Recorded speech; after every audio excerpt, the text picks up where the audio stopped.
Tragically flat again, Melanie announced to the panel of judges, her voice dripping with rehearsed disappointment as my final note faded in the audition hall. Her betrayal cut deeper than any criticism I'd faced in my years of training with her.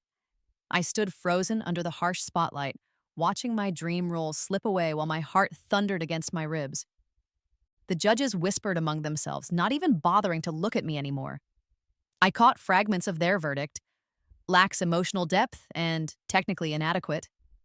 The scent of lemon polish from the freshly cleaned grand piano mixed with the staleness of the air conditioning, making me feel sick to my stomach.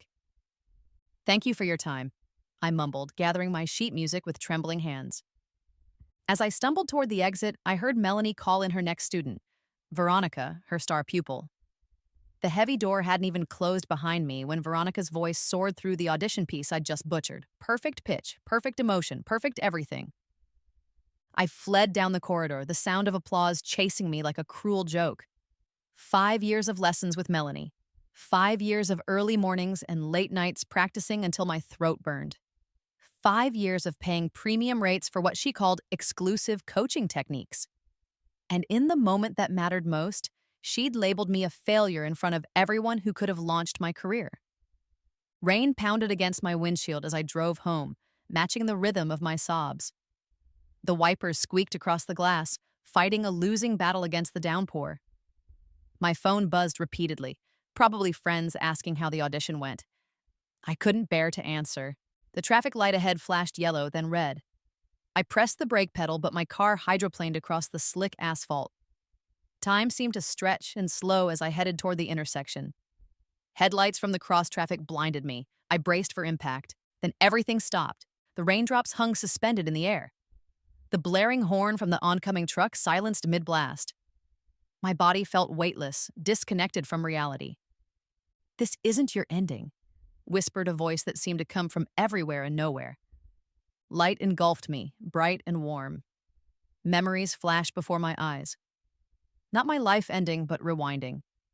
I felt myself falling backward through time, through experiences, through feelings. My consciousness clung to each memory as it passed, refusing to let go. I gasped awake in unfamiliar yet instantly recognizable surroundings. My old apartment, the one before I moved in with Aiden, the one with the water stain on the ceiling that looked like a music note. My phone showed a date that made no sense, 5 years earlier, the day I'd first met Melanie. I'd been reborn. My hands shook as I stumbled to the bathroom, expecting to see my face bloodied from the crash. Instead, my 22-year-old reflection stared back at me. Younger, uncertain, but my eyes held something new. The knowledge of what was to come. On instinct, I opened my mouth and sang a simple scale. The sound that emerged sent chills down my spine. My voice had changed. The notes flowed with an otherworldly quality I'd never possessed before. Haunting, mesmerizing, impossible to ignore. I clutched the sink to steady myself as the implications sank in. The bitter taste of betrayal still lingered in my mouth from a future that hadn't happened yet. I wouldn't let Melanie destroy me again. This time, I had an advantage she couldn't possibly understand. Without thinking, I reached for my old recording equipment, gathering dust in the corner. The familiar weight of the microphone in my hand awakened something primal within me. I connected the cables with practiced movements, testing levels as a plan formed in my mind. If no one would give me a chance as myself, perhaps they would listen to a mystery. I pulled up a composition I'd never shared with anyone, one Melanie had called uncommercial and bizarre in that other timeline. My fingers hovered over the recording button as I decided on a name for my new persona. "Phantom voice," I whispered, pressing record. What emerged from my reborn vocal cords would change everything. The recording session lasted until dawn. I sang until my throat felt raw, experimenting with vocal techniques I'd never dared try before Melanie had drilled proper form into me. Without her restrictions, my voice found ranges and textures that defied conventional training. The neighbors banged on the walls twice, but I couldn't stop. This felt like breathing for the first time after years underwater. When I finally played back the tracks, I hardly recognized myself. The melodies twisted and soared with an almost supernatural quality. The hairs on my arms stood on end as I listened. This voice, my voice, carried emotions that pierced straight through to the soul. The room felt charged with electricity, like the air before a storm. I uploaded the first track anonymously to an indie music sharing site at 6 a.m. No photo, no bio, no explanation. Just the name, Phantom Voice, and a simple black icon. My finger hesitated over the submit button. In my previous life, I'd always sought approval before sharing anything. Now I pressed down firmly, sending my truth into the world without permission. By afternoon, I had 27 plays and 3 comments asking who the artist was. Not viral by any means, but more attention than anything I'd ever released had received. The sweet taste of vindication melted on my tongue like dark chocolate, bitter at first, then increasingly satisfying. My phone buzzed with a calendar reminder. Voice lesson with Melanie, 4 p.m. My stomach churned at the thought of facing her again, knowing what she would eventually do to me. In my previous timeline, I'd been so desperate for her approval, so convinced she was my only path to success. Now I understood her game, building students up just enough to keep them paying, but never enough to outshine her former glory as a Broadway understudy. I texted her a cancellation, claiming illness. Then I did something my former self would have considered unthinkable. I blocked her number. The simple action sent a wave of liberation through my body. One small power move, but it felt monumental. Instead of going to my lesson, I spent the afternoon composing a new piece that incorporated vocal techniques Melanie had specifically forbidden: deliberate breaks, whispered verses, and what she called uncontrolled emotionality. The melody poured out of me without effort, as if it had been waiting all this time. The floorboards creaked beneath my feet as I paced the apartment, recording fragments of lyrics as they came to me. Outside, the city hummed with afternoon traffic, but in my small space, I was creating something that transcended the mundane world I'd been trapped in. By midnight, I had finished 3 complete songs. My voice carried the weight of experiences that technically hadn't happened yet: the rejection, the crash, the rebirth.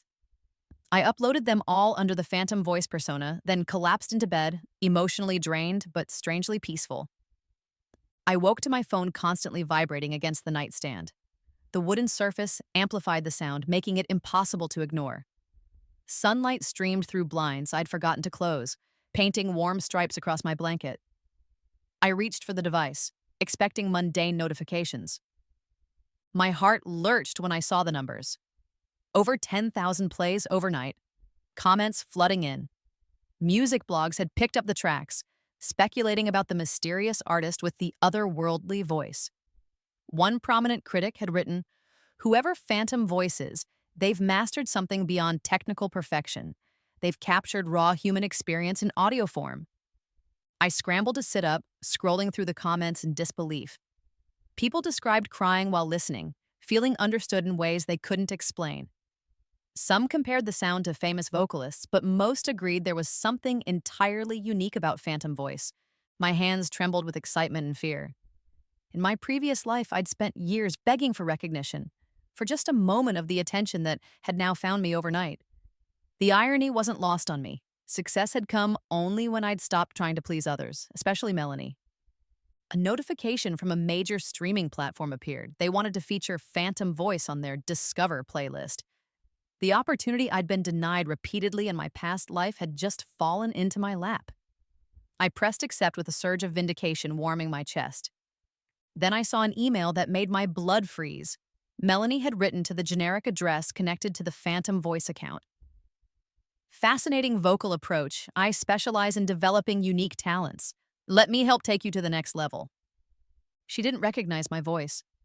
The woman who had spent 5 years criticizing every note I sang couldn't identify me when I sang authentically. I laughed until tears streamed down my face, the sound echoing off the apartment walls.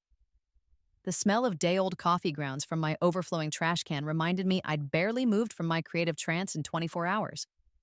A dangerous idea formed in my mind. What if, instead of avoiding Melanie in this timeline, I approached her as someone new? Someone whose talent she couldn't deny? Someone who could make her regret every dismissive word? I crafted a careful response. Thank you for your interest. I'm considering selective coaching. What specific value would you bring to an artist like me? The professional tone concealed the satisfaction bubbling inside me.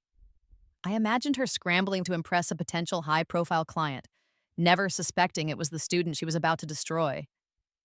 As Phantom Voice gained traction online, I maintained my regular identity as well. I applied to the same music program I'd joined in my previous life, knowing exactly what to expect.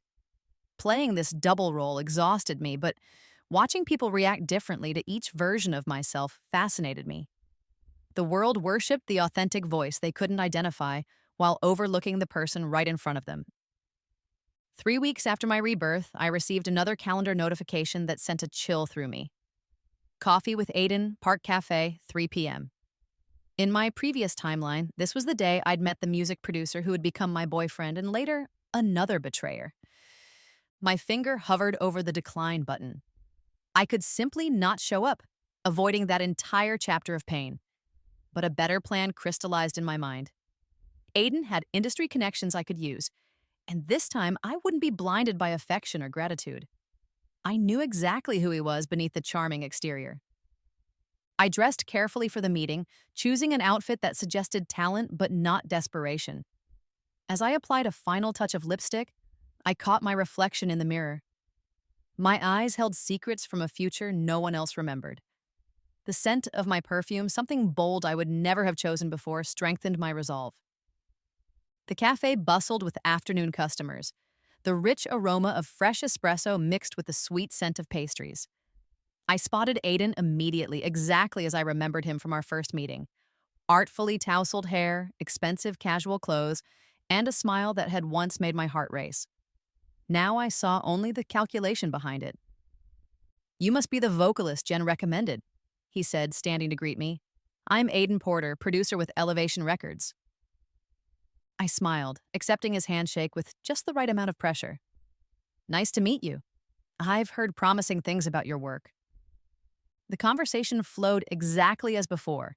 His carefully practiced humility, his strategic name-dropping, his practiced way of making aspiring artists feel simultaneously special and slightly inferior. But this time, I knew the script.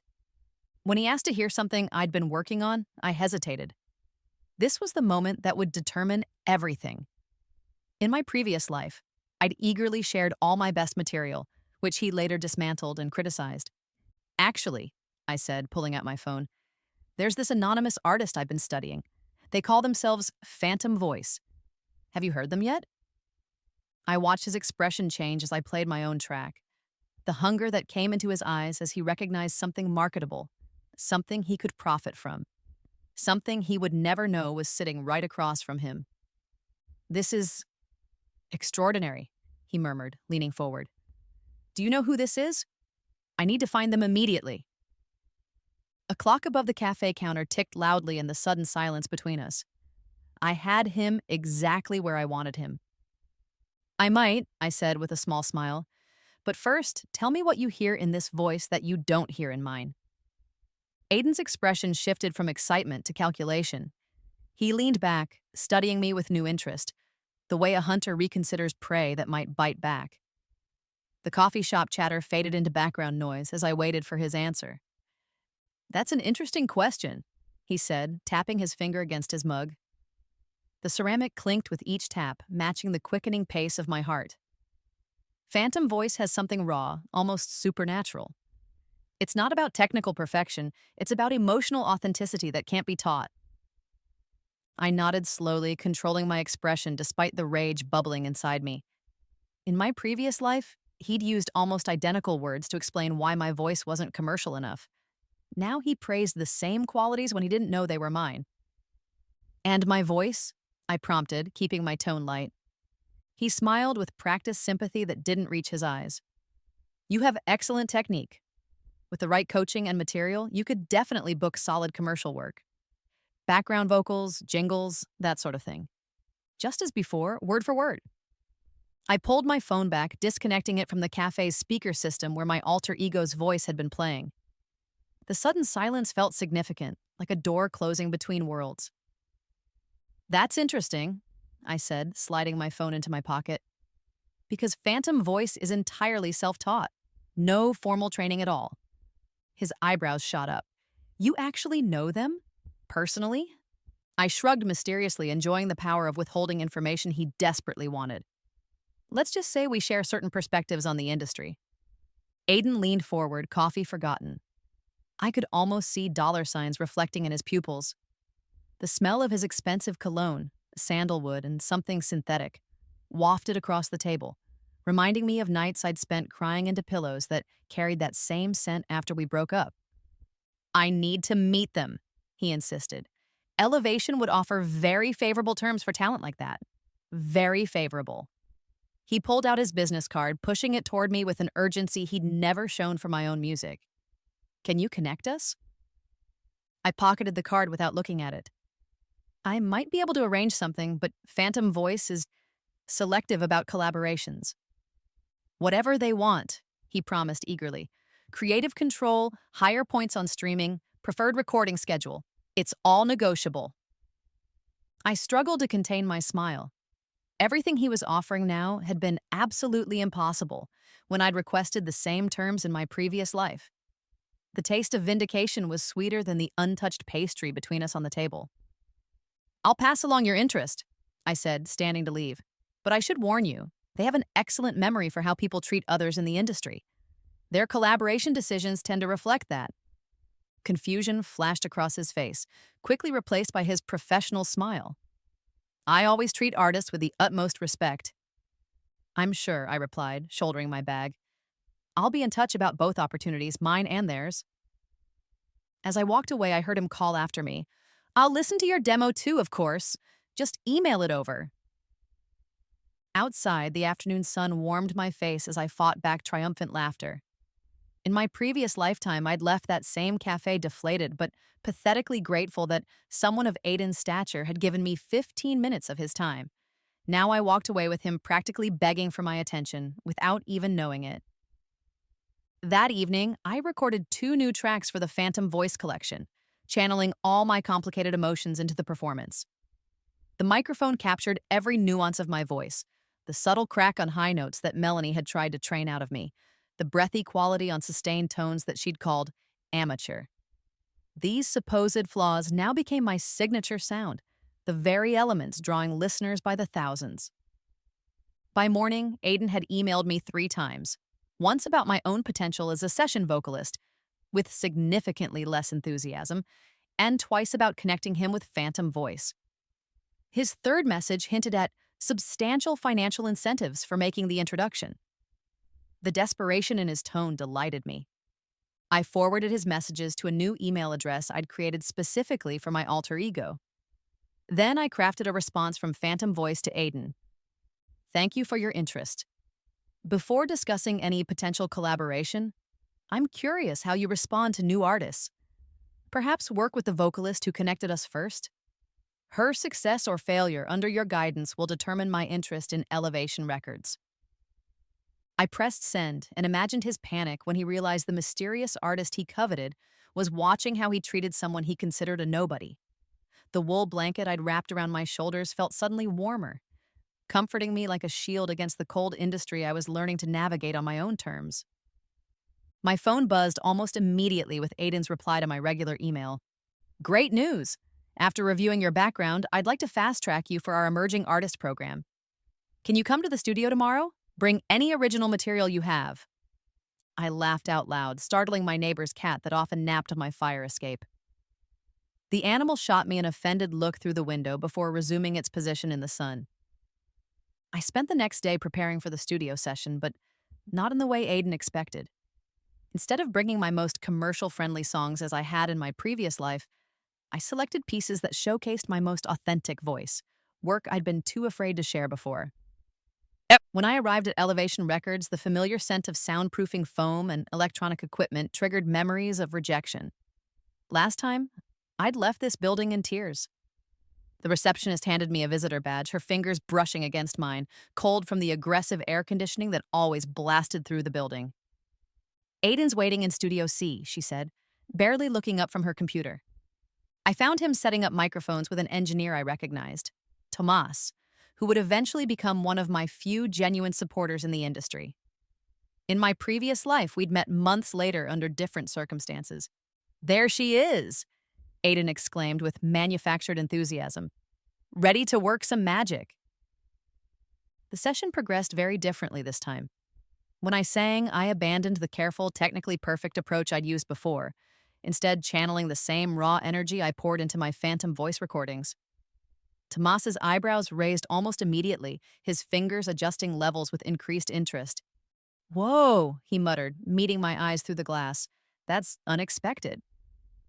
Aiden's reaction was more complex. Confusion, reassessment, and calculation all crossed his face in quick succession.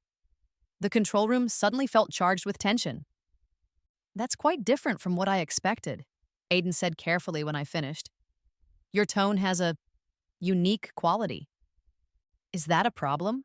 I asked innocently. He glanced at his phone, where I knew my alter ego's email sat unanswered. "Not at all. Let's try another track." For 2 hours, I sang with the freedom of someone who knew exactly how this story could end. Each time, Tomas grew more excited, while Aiden became increasingly perplexed. The performance I gave wasn't quite phantom voice. I was careful to maintain some distinction, but it showed abilities Aiden hadn't anticipated. "You've been holding out on me," he accused during a break, trying to sound playful rather than irritated. "That voice could work for more than background tracks." I sipped water, hiding my smile. "I'm just singing naturally. Isn't that what you wanted?" Later that evening, I received another email from Aiden, offering me a preliminary contract, something he'd made me wait months for in my previous life. The terms were substantially better than before, though still nothing like what he'd offered to Phantom Voice. The clock on my kitchen wall ticked loudly as I considered my next move. Each second represented a choice in this new timeline I'd been granted. I could accept his offer, knowing what lay ahead. I could reject it entirely. Or I could start building a trap that would eventually expose him, Melanie, and everyone else who'd dismissed me. I drafted a careful response, accepting the initial meeting to discuss terms but making no commitments. Then I switched emails and responded as Phantom Voice. "I've spoken with our mutual connection. Interesting that her voice suddenly shows commercial potential after my recommendation. I wonder, is your interest in her talent genuine or merely a path to reach me? Time will tell. I'll be watching how this unfolds." My finger trembled slightly as it hovered over the send button. This message would set in motion events I couldn't fully control. Once I committed to this path of quiet vengeance, there would be no going back to the naive, grateful person I'd been before. The scent of rain drifted through my open window, promising a storm. I thought about the crash that had started this journey, the moment when time had stopped and given me another chance. Was this what that second chance was for? Revenge? Or something else entirely? Thunder rumbled in the distance as I pressed send. 3 days passed in a whirlwind of activity. Phantom Voice's popularity exploded online after a music blogger with significant following featured the tracks in their Discoveries of the Week playlist. Meanwhile, Aiden called daily with updates about my contract, each conversation revealing his increasing desperation to please both versions of me without realizing they were the same person. "We're thinking of featuring you in our New Voices showcase next month," he explained during our latest call. "It's usually reserved for artists who've been with us longer, but I've convinced the executives to make an exception." The excitement in his voice seemed genuine, which amused me. In my previous life, I'd begged for a spot in that same showcase and been flatly denied. Now he offered it freely, all because he believed I could lead him to Phantom Voice. "That sounds promising," I said neutrally. "By the way, has Phantom Voice responded to your offer?" His slight hesitation told me everything. "We're in preliminary discussions. These anonymous artists often move slowly." The lie flowed easily from him, just as it had when he'd stolen my melody for Sierra in that other timeline. "I understand," I replied, picturing his uncomfortable expression on the other end of the line. "Anonymous artists have to be careful about who they trust." That evening, I received an unexpected email from Melanie. My stomach clenched as I opened it, remembering how thoroughly she had crushed my confidence before. The message was brief. "Your cancellation was unfortunate. I've heard interesting things about your recent studio session at Elevation. Perhaps we should resume our work together. My schedule has an opening tomorrow at 2. Um, the familiar dismissive tone made my jaw tighten. Even her attempt at reconciliation carried the implication that I should be grateful for her attention. The wooden chair creaked beneath me as I shifted, considering my response. In my previous life, I would have jumped at this opportunity, apologizing profusely for missing our lesson and thanking her for another chance. Now, I understood the manipulation behind her words. She'd heard about my connection to Elevation and wanted to reestablish control. I decided to respond with professional distance. Thank you for reaching out. My schedule has changed significantly with new professional commitments. I'll contact you if my situation allows for lessons in the future. Hitting send unleashed a wave of exhilaration that tingled through my fingertips. Another small power move in this chess game of reclaiming my future. Melanie replied within minutes. Don't let early success derail your technical development. Your natural talent requires proper guidance to avoid career-limiting habits. My students who achieve sustainable careers understand this. The thinly veiled threat that I would fail without her would have terrified me before. Now it only strengthened my resolve. I closed the email without responding, the decisive click of my mouse punctuating my refusal to engage. That night, I created my most ambitious phantom voice track yet. I recorded in my bathroom, where the tile walls created a natural reverb that gave my voice an ethereal quality. The hot water from the shower had created a steamy atmosphere that loosened my vocal cords. Each note emerged with effortless power that I'd never achieved in Melanie's sterile studio. The lyrics flowed directly from my experience, a haunting melody about time freezing and second chances. I deliberately included vocal techniques Melanie had specifically forbidden, embracing the breaks and imperfections that made the performance human. The resulting track felt alive in a way none of my previous recordings had. I uploaded it at midnight, then fell into an exhausted sleep. The distant sound of sirens wailed somewhere in the city, merging with my dreams of performing to adoring crowds while Melanie and Aiden watched helplessly from the sidelines. By morning, the new track had gone viral. Music forums buzzed with theories about Phantom Voice's identity. Some users claimed to recognize elements of famous singers, while others insisted this was someone entirely new to the industry. Major labels had begun posting public messages hoping to connect with the mysterious artist. Aiden called 7 times before noon. When I finally answered, the panic in his voice was palpable. "Have you heard the new Phantom Voice track?" he demanded without greeting. "It's everywhere. Universal and Sony are both making public offers.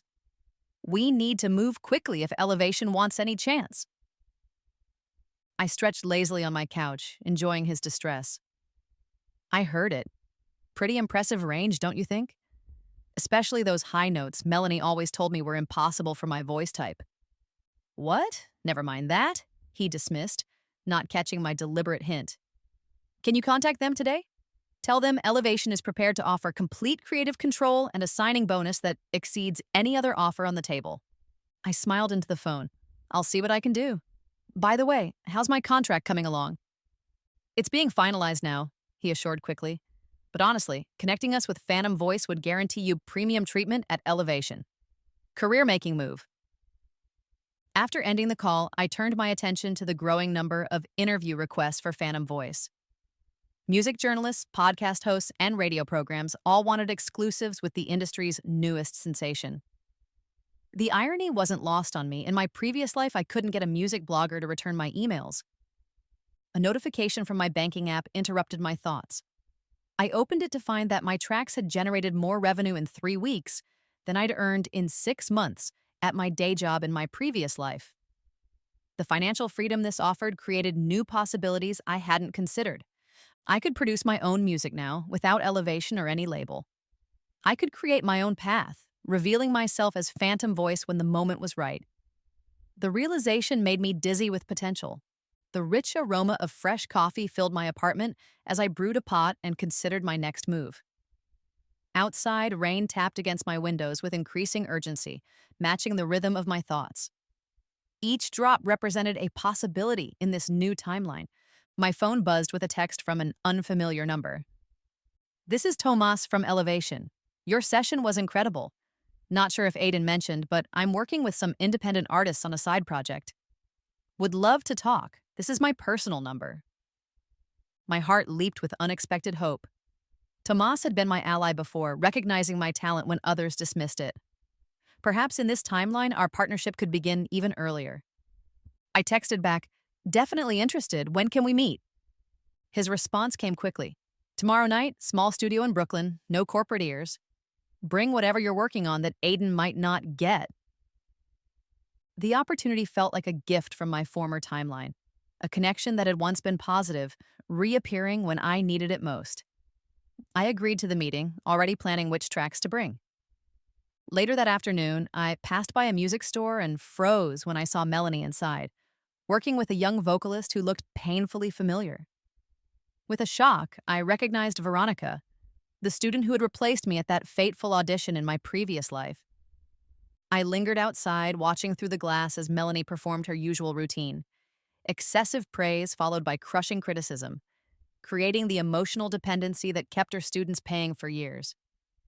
The young woman's shoulders slumped with each correction, her confidence visibly eroding under Melanie's guidance. The sight ignited something protective in me. Without thinking, I entered the store, pretending to browse sheet music within earshot of their lesson. "Your breathing technique undermines your potential," Melanie was saying in her authoritative tone. "Without proper training, you'll never advance beyond amateur productions." I hummed softly as I flipped through music books, deliberately using the breathing technique Melanie was criticizing. The melody from my latest Phantom voice track flowed effortlessly, just loud enough for them to hear. Both women turned toward me, Melanie with irritation and Veronica with curiosity. I met the young woman's eyes briefly, giving her a small, encouraging smile, before returning to the sheet music. "As I was saying," Melanie continued with a forced patience, "proper technique is essential for professional success. Perhaps we should move to the practice room to avoid distractions." As they gathered their materials, I slipped a business card into Veronica's folder. Not mine, but one I'd created for a fictional vocal coach offering free consultations. The web address on the card would lead to my finest Phantom voice recordings and a simple message: true technique serves the emotion, not the other way around. This small act of sabotage against Melanie's teaching methods satisfied something deep within me. The fabric of her influence began to unravel with this single thread I'd pulled. That evening, Aiden called again, this time with a formal offer for my friend Phantom Voice. Exclusive contract, massive advance, worldwide distribution. His voice held the strained quality of someone trying to hide desperation. "I'm authorized to negotiate directly," he explained. "No need to involve the full legal team until we have preliminary agreement." I recognized this tactic from before, his attempt to secure talent before other executives could intervene. In my previous life, I'd signed away rights I didn't understand because of this exact pressure. "I'll pass along the offer," I said neutrally. "But I should warn you, Phantom Voice has concerns about how Elevation treats its developing artists." His laugh sounded hollow through the phone. "We treat all our artists like family." "That's exactly what worries them," I replied, ending the call before he could respond. The digital clock on my microwave blinked 11:27 p.m. In less than 24 hours, I would meet with Tomas to discuss opportunities outside Elevation's corporate structure. The possibility both excited and frightened me. In my previous timeline, Tomas had been genuine, but this reality had already shown significant differences. Could I trust anyone in this industry, or was I destined to fight this battle completely alone? I sat at my keyboard and began composing something new. A piece that combined my identity as the struggling vocalist with the power of Phantom Voice. For the first time, I considered the possibility of merging these two parts of myself, not in exposure or revenge, but in honest artistic expression. The composition flowed until dawn, becoming something more complex and truthful than anything I'd created before. As the first light filtered through my blinds, casting striped shadows across my living room floor, I made a decision that would change everything. Tonight, at my meeting with Tomas, I would reveal myself as Phantom Voice. I left Tomas's studio as the city was waking up, my mind racing with possibilities. We had created a detailed timeline, identifying exactly when and how I would reveal myself as Phantom Voice. The cool morning air smelled of fresh bread from a nearby bakery, grounding me in this moment even as I planned my future. My phone buzzed with a text from Aiden. Contract being finalized now. Need to meet at 10 a.m. to review details before executive presentation. This is happening fast. I smiled at his transparent urgency. In my previous life, I would have rushed to accommodate his schedule, grateful for the opportunity. Now I understood the power dynamics at play. I texted back, "Can't make 10. Available at 11:30 just before your executive meeting. Take it or leave it." His response came seconds later, "Fine, 11:30 at Elevation." A tiny victory, but it felt significant. Each small assertion of control helped build my confidence for the larger battles ahead. At my apartment, I showered and changed, selecting an outfit that balanced professionalism with artistic credibility. The mirror reflected someone I barely recognized, not just physically younger than the woman who had crashed her car 5 years in the future, but fundamentally different in posture and expression. This version of me carried herself with the quiet certainty of someone who knew exactly how the story could end. I packed my bag carefully, including a small digital recorder Tomas had given me. "Record everything," he had insisted. "Every meeting, every promise. This industry runs on convenient memory lapses." At precisely 11:35, I walked into Aiden's office at Elevation Records, making him wait those extra 5 minutes deliberately.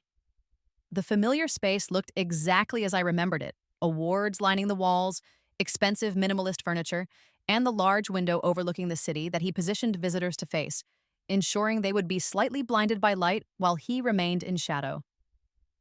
"There she is," he said, rising from behind his desk with practiced warmth. "Our soon-to-be star." Two other people sat in the office, a woman I recognized as Jessica, the head of legal, and a man I didn't know who wore the unmistakable sleek suit of a high-level executive. "This is Marcus Delano, VP of Artist Development," Aiden introduced the man. "He's personally overseeing this project." Marcus didn't stand, merely nodding in my direction. "Aiden tells me you're our phantom voice. Impressive work on those tracks." The bluntness of his statement caught me off guard. Not going to be positioned as, or will be introduced as, but simply are. They'd already decided this narrative, regardless of my input. "That's what we're here to discuss," I replied carefully, taking a seat without waiting to be offered one. The leather chair felt cool against my back, the material creaking softly as I settled in. Aiden placed a thick contract on the desk between us. "This is the most aggressive first artist deal I've ever seen Elevation offer," he said proudly. "Full marketing push, priority release scheduling, and an advance that's—" He paused dramatically. "Well, let's just say it acknowledges the value you're bringing to the table." Jessica slid the document toward me. "We'll need your signature today to move forward with the announcement next week." I made no move to take the contract.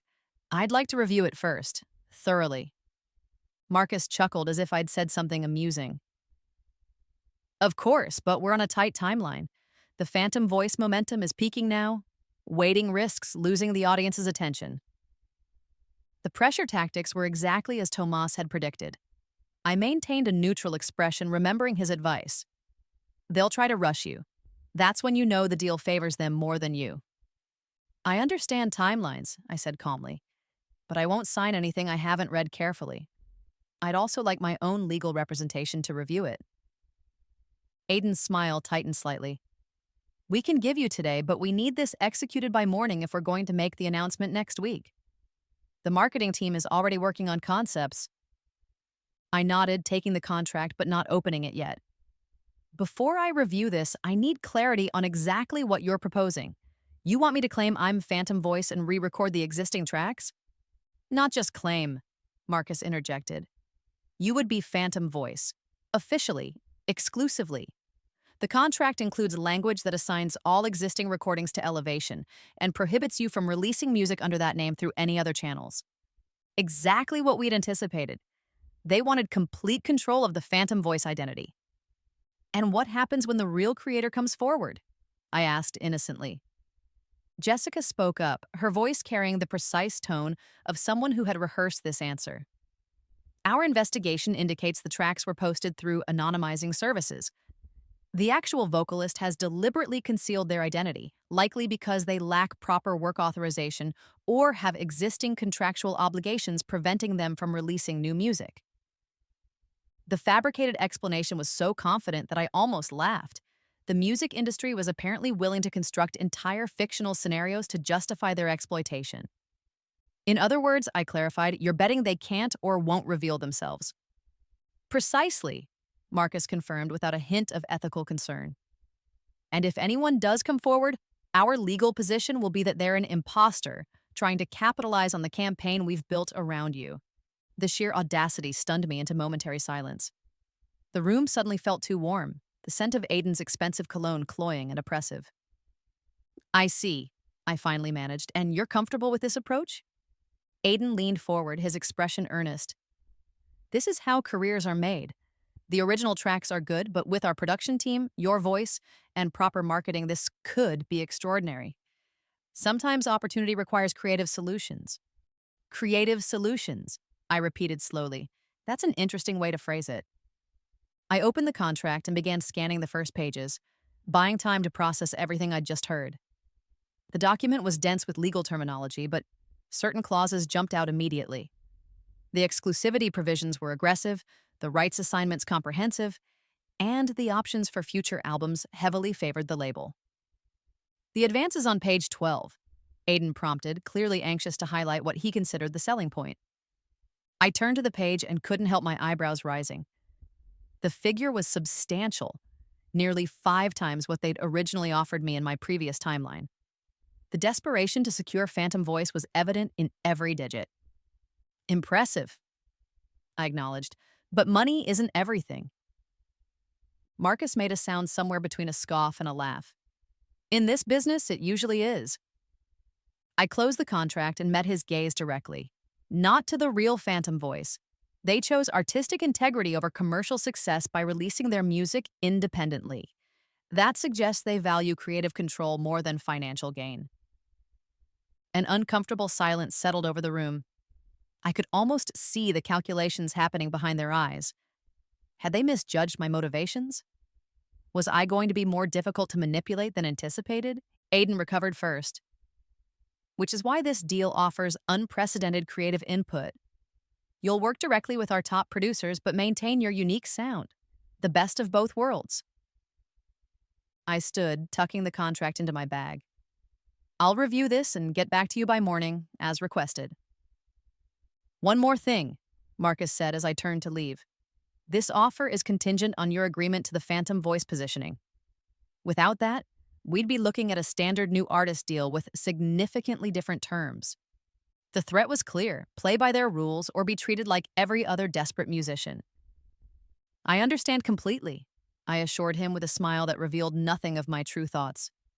By the way, do you have the original Phantom Voice tracks in your system? I'd like to study them more closely to make sure I can capture the same qualities in the re-recordings.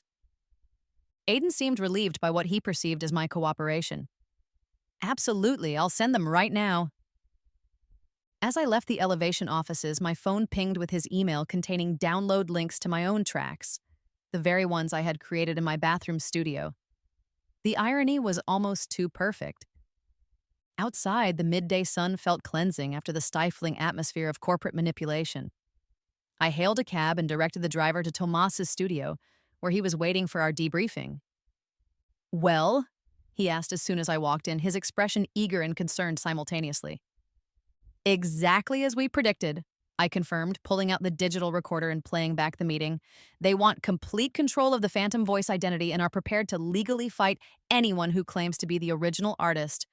Tomas listened intently to the recording, shaking his head in disgust at certain points. The part about lacking work authorization is a new one, creative indeed. What struck me most was their confidence, I said, settling onto the studio couch. The fabric was worn but comfortable, smelling faintly of coffee and guitar strings. They genuinely believe they can rewrite reality if they throw enough money and marketing at it. Welcome to the major label system, Tomas replied with a humorless laugh. So we move forward with the plan? I nodded, certainty crystallizing within me. Phase 1 begins tomorrow. I'll sign their contract with the modifications your lawyer suggested. becoming their official phantom voice while continuing to release the real tracks independently through your channels. The complexity of what we were attempting hit me suddenly. I would be publicly claiming to be myself, while secretly continuing to be myself outside their control. The mental gymnastics required were dizzying. When they announce you next week, the underground music community will explode with theories and accusations, Tomas predicted, excitement creeping into his voice. The authentic fans will know something's off, which creates the perfect environment for Phase 2, I continued, a mysterious message from the real phantom voice challenging the corporate version to a live performance showdown. Tomas grinned, already adjusting equipment settings on his board. The ultimate publicity stunt that they didn't orchestrate. They'll be forced to accept the challenge or look afraid. The plan was audacious, risky, and potentially industry-changing. If successful, it would not only secure my career on my terms, but expose the manipulative practices that had crushed so many talented artists before me. My phone buzzed with a text from Aiden. Executives loved the concept. Press release being drafted now for next Tuesday. Need your signature by 9 a.m. tomorrow. I showed it to Tomas, who shook his head at the aggressive timeline. They're really pushing this through. You ready? More than ready, I assured him, though butterflies danced in my stomach. I've already lived the version where I let them dictate my future, not this time. We spent the rest of the day recording new phantom voice material that would release anonymously the day after Elevation's big announcement. Songs that would be impossible for me to have created in the narrow time frame between signing and release, creating the first crack in their narrative. As evening approached, another unexpected text arrived, this one from Melanie. Hearing interesting industry rumors, perhaps we should discuss your vocal preparation for upcoming opportunities. My schedule has suddenly opened up. The transparent attempt to reinsert herself into my success story would have worked in my previous life. I would have interpreted it as reconciliation, as validation, as the approval I'd so desperately sought. Now I recognized it for what it was: opportunism wrapped in mentorship packaging. She had somehow heard about my pending deal and wanted to position herself to take credit for my success. I showed the message to Tomas, who rolled his eyes. Classic move. Once they smell money, they all come crawling back claiming they always believed in you. She'll be at the announcement for sure, I predicted. Probably tell everyone how she discovered me. Then she becomes part of Phase 3, Tomas said with a gleam in his eye, the reckoning. As night fell, we finalized our strategy, accounting for every possible complication. The stakes were enormous. If Elevation discovered my deception before the planned revelation, they could pursue significant legal action. We were betting everything on perfect timing and execution. I left Tomas's studio well after midnight, my mind electric with plans despite my physical exhaustion. The city streets were quieter now, the late-night emptiness creating an acoustic chamber where every sound echoed with unusual clarity. A distant siren wailed somewhere to the east. A stray cat knocked over something metallic in an alley. The world continued its ordinary rhythm, unaware that my extraordinary second chance was about to change everything. Back at my apartment, I sat with the contract spread across my kitchen table, making careful notes about the modifications I would insist upon tomorrow. The lamp cast a warm glow over the pages, highlighting certain phrases that attempted to claim ownership of my very identity. In just 12 hours, I would sign myself away to reclaim myself. The paradox was perfect poetry, exactly the kind of complex emotion that had made Phantom Voice resonate with listeners in the first place. I opened my computer and began composing what would become the most important song of the entire project, the one I would perform live when the truth was finally revealed. Every lyric needed to capture this journey without revealing the impossible parts. Every note needed to bridge the gap between the person I had been and the person I was becoming. As I worked through the night, a strange peace settled over me. Whatever happened next, success or failure, this path was mine. No one else was writing my story this time. Morning arrived with harsh clarity, sunlight streaming through blinds I'd forgotten to close. I had dozed off at my keyboard sometime around 4 a.m., the nearly completed Revelation song saved but unfinished. My neck ached from the awkward position, a physical reminder of the intense focus I'd maintained through the night.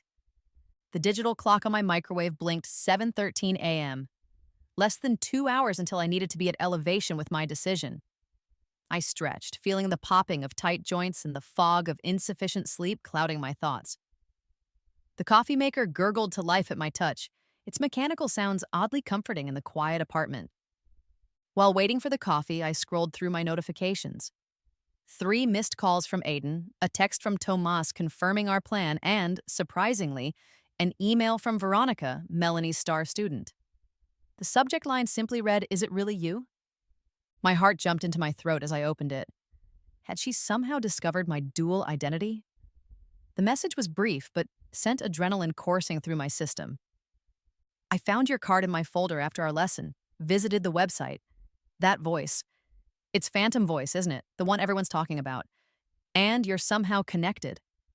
Melanie says it's technically flawed, but I've never heard anything so pure. "Can we talk? Privately?" The coffee machine beeped, signaling it had finished brewing, but I barely noticed.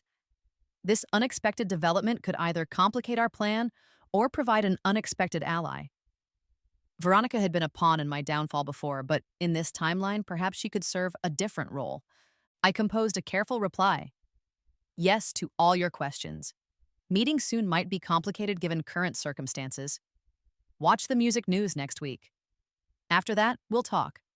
Trust your instincts about vocal technique, not just what you're told." The rich aroma of fresh coffee finally broke through my concentration. I poured a cup, the warmth of the mug against my palms centering me, as I considered the day ahead. The bitter liquid tasted like fuel for the battle to come, necessary rather than enjoyable. After a quick shower and change into carefully selected attire, professional enough for a contract signing but with subtle artistic elements, I gathered my materials. The modified contract with my lawyer's recommended changes, the digital recorder tucked discreetly in my jacket pocket, and a small USB drive containing something Tomas and I had prepared as insurance. The Elevation Records building looked particularly imposing this morning, glass and steel stretching skyward with corporate confidence. I took a deep breath before entering, the artificially cooled air hitting my face as the doors slid open. The lobby smelled of expensive air freshener and the faint leather aroma from designer furniture. "They're waiting for you in the conference room," the receptionist informed me with newfound respect in her tone. Word had clearly spread about my impending status. The elevator ride to the executive floor gave me one last moment of solitude. I checked my reflection in the polished metal walls, noting how different I looked from just weeks ago when I'd first been reborn into this timeline. The uncertainty was gone from my eyes, replaced by quiet determination. The conference room contained more people than I'd expected. Besides Aiden, Marcus, and Jessica from legal, several marketing executives and a photographer were positioned around the large table. A display board featured mock-ups of album art with my face emblazoned with the words, "The voice behind the phantom." "There she is!" Aiden exclaimed with excessive enthusiasm, rushing to guide me to a seat at the head of the table. "Our star of the hour." Everyone looked at me with that particular blend of assessment and calculation that defined the industry, measuring my marketability, my malleability, my potential profitability. The scrutiny made my skin prickle with discomfort, but I maintained a composed expression. "I've reviewed the contract," I said, placing my version on the table. "I have some required modifications." Jessica's professional smile faltered slightly. "We were expecting a simple signature this morning. The press release is already finalized for Tuesday." "I understand your timeline," I replied calmly, channeling the confidence I'd developed as Phantom Voice. "But as I mentioned yesterday, I won't sign anything that doesn't protect my interests adequately." The atmosphere in the room chilled noticeably. Marcus leaned forward, his authoritative presence filling the space. "What modifications are we talking about?" I slid my version toward Jessica, primarily 3 areas. First, creative control needs to be explicit and final, not collaborative input that you can override. Second, the ownership of the Phantom Voice persona needs to be joint rather than exclusively Elevation's. Third, the re-recording schedule needs to be extended to allow proper artistic development. The room fell silent as Jessica quickly scanned the changes, her expression growing increasingly concerned. "These are substantial alterations to our standard language," she finally said, looking to Marcus rather than addressing me directly. The phantom voice phenomenon isn't standard either, I countered. You're asking me to assume a significant identity. The terms should reflect that uniqueness. Aiden jumped in, clearly trying to salvage the situation. These are reasonable discussions we can have, but perhaps not with the full team present. Maybe Jessica, Marcus, and I could meet with you privately to address these points? His transparent attempt to isolate me for more effective pressure was exactly what Tomas had warned about. Actually, I'm comfortable discussing this with everyone present, I replied. After all, we'll all be working together on this project, right?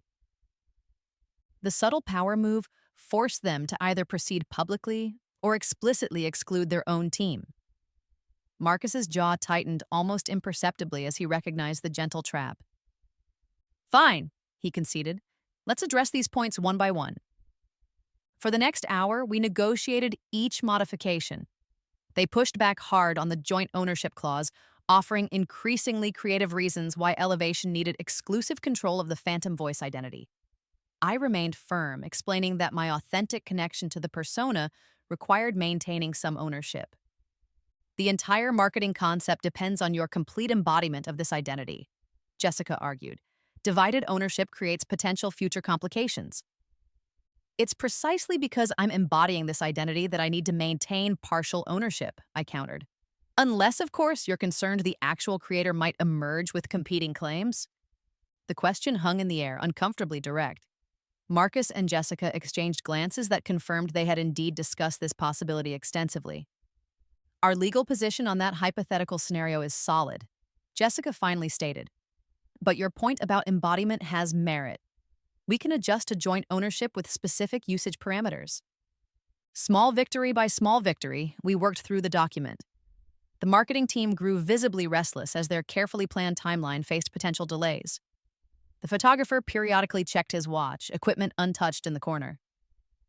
We need photos today for the Tuesday announcement, one marketing executive finally interjected. The design team requires at least 3 days for final layouts. Aiden seized the opportunity.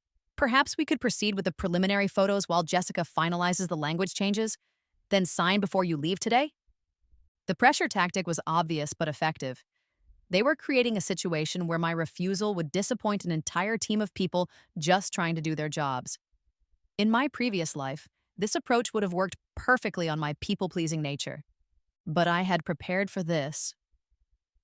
Actually, I said with rehearsed casualness, I brought something that might help.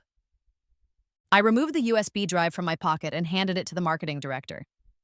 These are professional photos taken recently. They match your branding concept and are already edited. You're welcome to use them for the initial announcement while we finalize the contract details.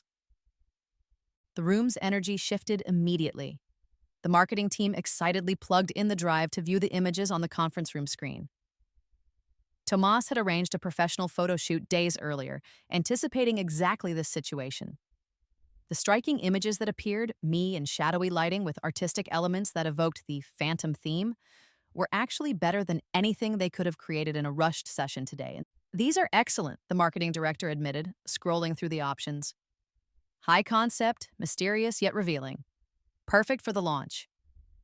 Aiden looked both impressed and slightly unsettled by my foresight. You've clearly given this considerable thought. I take my career seriously, I replied simply.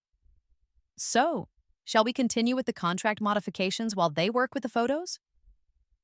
By early afternoon, we had reached agreement on most points. My creative control was secured with only minimal compromise, the joint ownership established with clear parameters, and the recording schedule extended to allow artistic integrity. The only remaining sticking point was the advance payment structure. They wanted to spread it across milestones, while I insisted on a substantial initial payment. The industry standard is to tie compensation to deliverables, Marcus explained with thinning patience. It ensures mutual commitment to project completion. The standard approach assumes standard circumstances, I replied, feeling fatigue beginning to creep into my voice after hours of negotiation. This situation is unique. I'm taking on significant personal and professional risk by claiming this identity. The compensation structure should reflect that risk. Jessica leaned forward. What exactly do you mean by risk? I met her gaze steadily. Public scrutiny, questions about authenticity. Potential backlash if the audience rejects the narrative. My reputation is on the line in ways that Elevation's corporate identity isn't. A heavy silence fell over the room as they considered my words. For the first time, I sensed a flicker of genuine respect beneath their calculated business personas. I had forced them to acknowledge me as a savvy equal rather than an eager novice grateful for their attention. "We can restructure the advance," Marcus finally conceded. 60% upfront, remainder at project milestones. 75%, I countered. 65, and we expedite the payment to clear within 3 business days. "Done," I agreed, knowing I had pushed as far as possible without derailing the entire agreement. Jessica made the final adjustments to the document, then printed fresh copies for everyone to review. As pages circulated around the table, Aiden approached me quietly. "You've impressed everyone today," he said, his voice low enough that others couldn't hear.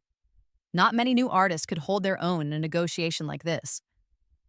"I'm not exactly new," I replied with deliberate ambiguity, "just new to Elevation." He studied me with renewed curiosity.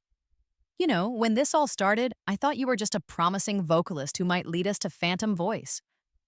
Now I'm beginning to wonder if there's more to your story." The moment stretched between us, charged with unspoken questions. For a brief instant, I considered telling him the truth, watching his expression as he realized he'd been negotiating with Phantom Voice all along. The temptation to reveal everything prematurely was almost overwhelming. Instead, I smiled enigmatically. "Everyone has more to their story than first appears, don't they, Aiden?" Before he could respond, Jessica called everyone's attention to the finalized contract. "If everyone is satisfied with the revisions, we're ready for signatures." The weight of the moment pressed against my chest as I accepted the pen. Everything we had planned hinged on this signature. The careful deception, the strategic revelation, the ultimate reckoning. Once signed, there would be no turning back. I scrawled my name on the designated lines, the ink flowing smoothly across the paper that would bind me to a bizarre agreement to be myself while pretending I wasn't already myself. The paradox would have been amusing if so much weren't at stake. "Congratulations," Marcus said formally as I signed the final page. "Welcome to Elevation Records and to your new identity as Phantom Voice." The room erupted in applause, glasses of champagne appearing as if by magic from a side table. Toasts were made to success, to creative partnership, to groundbreaking music. I participated in the celebration mechanically, my mind already racing ahead to the next phases of our plan. As the gathering began to disperse, Aiden caught me at the door.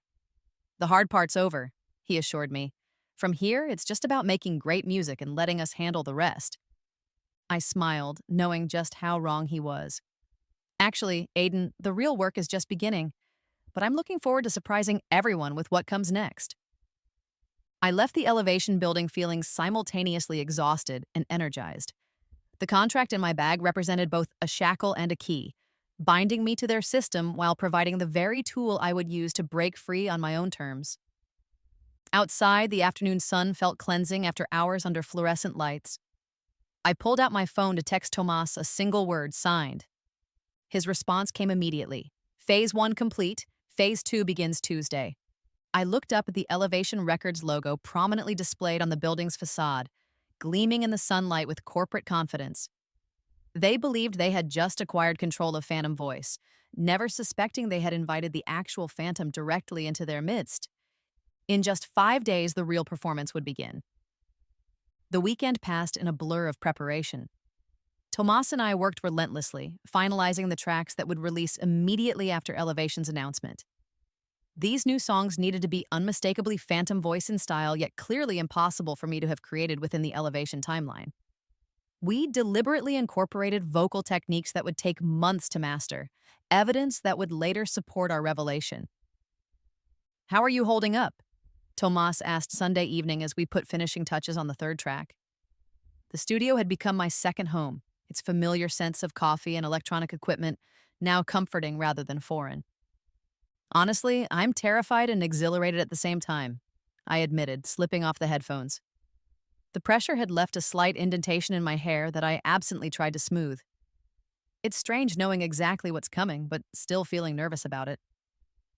He nodded, making a final adjustment to the levels. That's because in your previous timeline, you were just reacting to things happening to you.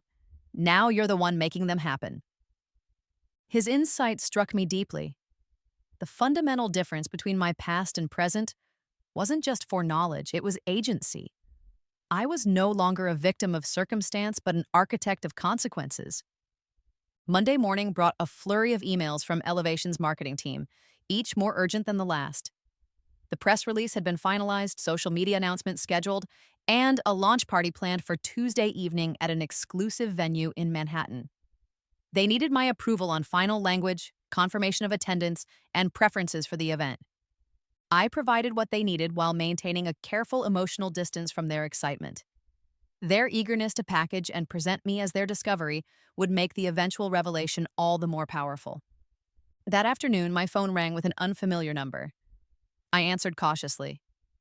"Is this the vocalist signed to Elevation yesterday?" The woman's voice was crisp, professional. "Yes, this is she," I confirmed, curiosity piqued. "Excellent. This is Diana Reynolds with Music Today magazine. We've been given an exclusive first interview with you before tomorrow's announcement.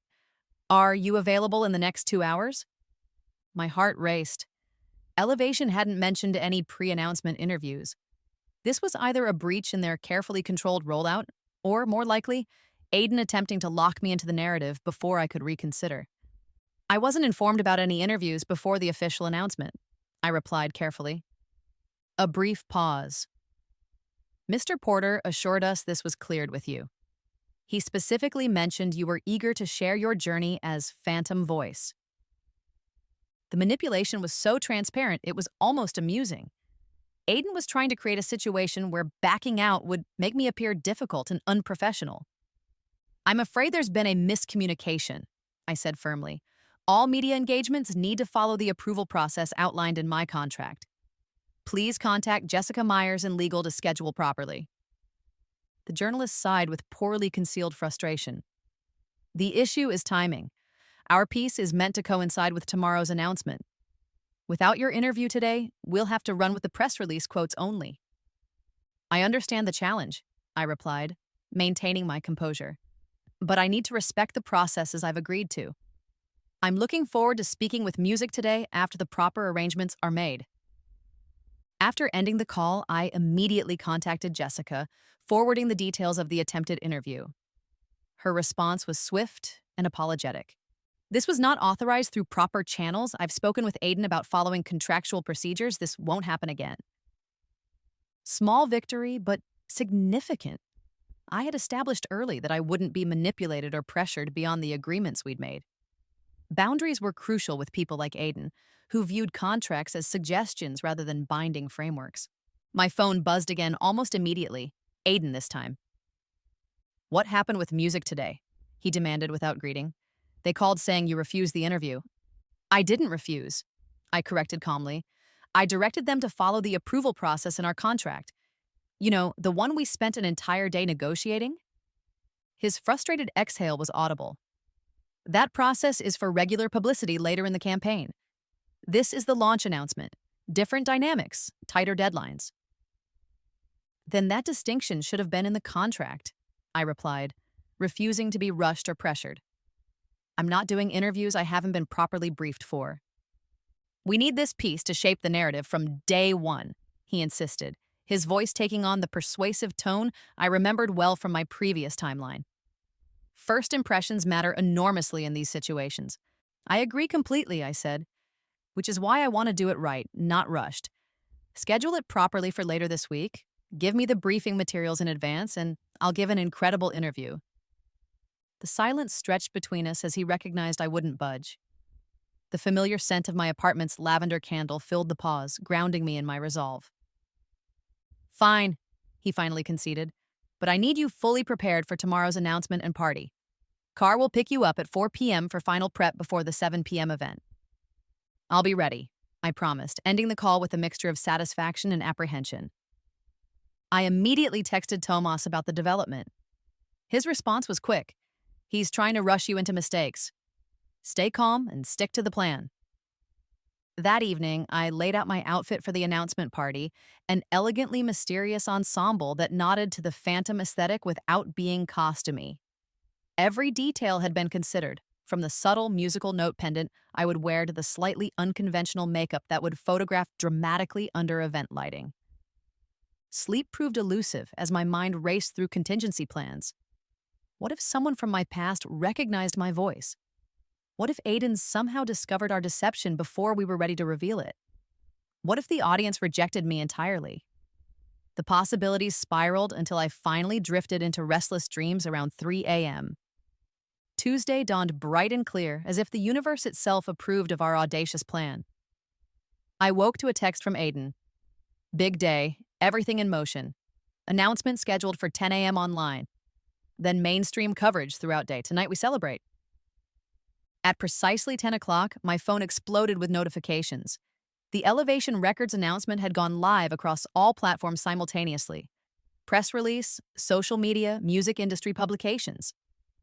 My face stared back at me from websites and apps, captioned with variations of "Mystery Solved, Elevation Records Reveals Phantom Voice." Within minutes, my previously modest social media accounts gained thousands of followers. Comments ranged from excited to skeptical to outright hostile, the latter coming primarily from dedicated Phantom Voice fans questioning the authenticity of Elevation's claim. How convenient that a major label discovers who Phantom Voice is. The timing is suspicious. Those tracks have been out for weeks. Let's hear her actually sing live before we believe this. The skepticism was exactly what we had anticipated, the necessary foundation for phase 2 of our plan. Tomas called mid-morning, barely containing his excitement. It's working perfectly. The underground music forums are exploding with conspiracy theories. Some people are already suggesting the real Phantom Voice is someone else entirely. Has Elevation contacted you about the skepticism? I asked. Not yet, but they will, he predicted. Once they realize the backlash is gaining traction, they'll want to accelerate your public performances to validate their claim. He was right. By noon, Aiden called, his tone oscillating between celebration and concern. The announcement is everywhere, he began enthusiastically. Major coverage across all platforms. You're trending nationally. That's fantastic, I replied, matching his energy. I'm seeing the notifications. There is some pushback from the core Phantom Voice fan base, he continued more cautiously. Expected with any reveal of this nature. We're thinking we should move up your first live performance to silence the doubters quickly. I allowed a hint of uncertainty to enter my voice. I thought we agreed to record in studio first, then build to live performances. Circumstances have shifted, he explained. The skepticism is spreading faster than anticipated. We need to demonstrate your authenticity immediately. What kind of timeline are you thinking? I asked, already knowing where this was headed. This weekend, he said. Small venue, controlled environment, select audience of industry and media. Just a couple of songs to prove the voice is truly yours. I paused, pretending to consider. That's very soon. What about the preparation we discussed? We'll provide everything you need, he promised quickly. Vocal coaches, rehearsal space, technical support, whatever makes you comfortable. I smiled at the phone, imagining his expression if he knew what was coming. All right, this weekend works, but I'll need to select the venue myself to ensure the acoustics support my particular vocal qualities. He hesitated only briefly. We usually handle venue selection, but given the circumstances, send us your top 3 choices by tonight. After ending the call, I immediately contacted Tomas. Phase 2 acceleration confirmed. They want a live performance this weekend. Perfect, he replied. I'll activate our response tonight during the party. Where are we holding this showdown? The Underground Echo, I said without hesitation. Intimate enough to feel exclusive, but large enough for impact. And their sound system can handle what we're planning. The countdown to the evening's launch party seemed to accelerate as I prepared. Each tick of the clock brought us closer to the next phase, the moment when the real Phantom Voice would publicly challenge Elevation's version. At precisely 4 p.m., a sleek black car arrived at my apartment. The driver, professionally detached, held the door as I settled into the leather back seat that smelled of expensive conditioning treatment and subtle air freshener. We glided through city traffic toward the elevation building for my final preparation. Inside, I was immediately whisked to a conference room that had been transformed into a styling suite. 3 people waited to perfect my appearance: hair, makeup, and wardrobe specialists, ready to create the image Elevation had decided would represent Phantom Voice. "We're thinking dramatic but approachable," the stylist explained, presenting a rack of carefully selected outfits. Mysterious enough to maintain the Phantom aesthetic but relatable enough for mainstream appeal. I examined their selections, all slightly more conventional than what I had planned to wear. The subtle attempt to reshape my image had begun already. "These are beautiful," I acknowledged diplomatically. "But I've actually prepared something specific for tonight that aligns perfectly with the brand. Would you mind if I showed you?" The glances exchanged between the stylists spoke volumes about how unusual this request was. New artists typically surrendered to the label's vision without question. "Of course," the lead stylist finally replied. "We're certainly open to collaboration." I retrieved my garment bag and revealed my carefully selected ensemble. The understated elegance with subtle theatrical elements clearly impressed them. The quality and thoughtfulness, obvious. "This is quite sophisticated," the stylist admitted, examining the fabric. "Your own design?" "A collaboration with an independent designer," I explained. "I wanted something that would honor the Phantom Voice aesthetic while being uniquely mine." The subtle assertion of creative control set the tone for the entire preparation session. I allowed their expertise in hair and makeup but maintained final approval on every decision. By the time they finished, the person in the mirror embodied exactly the image I wanted to project. Not Elevation's commercialized version of Phantom Voice, but my authentic artistic vision. Aiden appeared just before we departed for the venue, visibly pleased with the transformation but slightly puzzled by the ensemble. "You look incredible," he said, circling me with evaluative eyes. "Different from what marketing envisioned, but it works. You've given this considerable thought." "Phantom Voice deserves nothing less," I replied simply. The venue for the launch party was a renovated industrial space in Chelsea. Its exposed brick walls and strategic lighting creating an atmosphere of exclusive artistry. As our car approached, I could see photographers lined up behind velvet ropes, industry figures mingling near the entrance, and the unmistakable energy of a major music event. Aiden placed his hand lightly on my lower back as we exited the car, guiding me toward the photographers. "Ready to make your official debut?" he asked, his voice low and encouraging. I took a deep breath, inhaling the cool evening air mixed with the scent of his expensive cologne. This moment, walking into the spotlight as both myself and not myself, felt surreal in its complexity. "I've been ready for this my entire life," I replied truthfully, stepping forward to face the flashing cameras.